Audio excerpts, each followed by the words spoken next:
Meet Catherine the Great. You may have heard about her before, maybe from a history class or maybe from your friend whose dorm room walls were covered in her portrait in college. Yeah, she's that famous. But how did Catherine become so well known? Well, because she might be one of the most badass women in history. Just listen to this.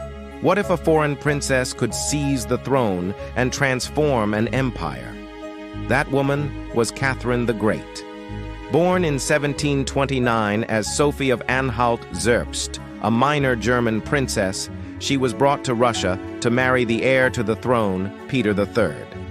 But their marriage was cold and unhappy. Catherine, however, was ambitious. In 1762, with the support of the army and nobility, she staged a coup, overthrowing her husband and claiming the throne as Empress of Russia.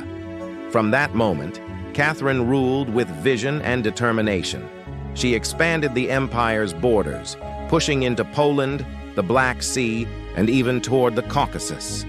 Under her reign, Russia became a true European power. But Catherine was more than a conqueror. She embraced the ideas of the Enlightenment, corresponding with thinkers like Voltaire and Diderot. She modernized administration, supported education, and encouraged the arts, making her court one of the most vibrant in Europe. Yet her reign also saw unrest, including the massive Pugachev Rebellion, which showed the limits of reform in a land of serfs and nobles. Still, Catherine's legacy as a powerful, intelligent, and pragmatic ruler endured. When she died in 1796, she left Russia stronger, larger, and more influential than ever before. Wow, right? And just to put her accomplishments into context, when Catherine came to power, Russia was still a relatively new nation-state. The country had been around since the 800s, but it wasn't until Peter the Great's reign that Russia began to take on the trappings of a modern state. Peter introduced sweeping reforms in an attempt to catch Russia up with its European counterparts. He created new institutions, reformed the military, and even built a new capital city, St. Petersburg. But many of these reforms were superficial and didn't address the underlying problems in Russian society. There was still a long way to go before Russia could be considered a true power in Europe. That's where Catherine came in. Unlike her husband, who was obsessed with foreign policy and the trappings of power, Catherine was much more pragmatic. She knew that to make real change in Russia, she needed to focus on the country's internal affairs. So while Peter was off gallivanting around Europe, Catherine was busy reforming the government, the economy, and the military. One of Catherine's first acts as empress was to issue a decree that outlined her vision for Russia. In it, she declared that her goal was to make Russia a great power by improving the lives of her subjects. To that end, she implemented a series of economic policies that helped to stimulate growth and prosperity. She also reformed the military, creating a merit-based system that promoted soldiers based on their skills and experience, not their social status. These reforms paid off.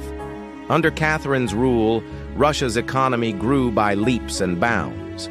The standard of living for many Russians improved, and the country became one of the most prosperous in Europe. Catherine also proved to be a skilled military leader, winning several important battles against the Ottoman Empire and the Kingdom of Sweden. But Catherine wasn't just interested in power for power's sake.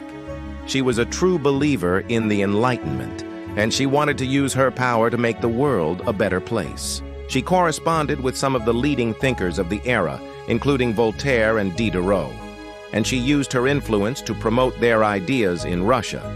Catherine was also a patron of the arts and sciences. She founded the first public library in Russia, and she established a commission to write the first comprehensive history of Russia. Sadly, not everything went according to plan. In 1773, a man named Emelian Pugachev led a massive rebellion against Catherine's rule.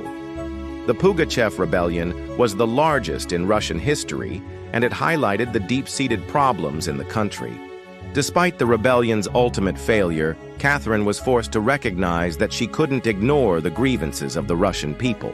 She spent the last years of her reign trying to address the problems that had led to the uprising, but it was too late. The damage was done and Catherine's health was failing. She died in 1796 without ever seeing the fruits of her labor. Still, Catherine's legacy lived on. The reforms she had put in place continued to be implemented, and they ultimately led to the transformation of Russia into a modern state. Catherine is remembered as one of the most important figures in Russian history, and her story continues to inspire people around the world. So what do you think? Does Catherine the Great have what it takes to be one of the most badass women in history? Let me know in the comments below, and don't forget to check out my other videos about amazing historical women. Thanks for watching.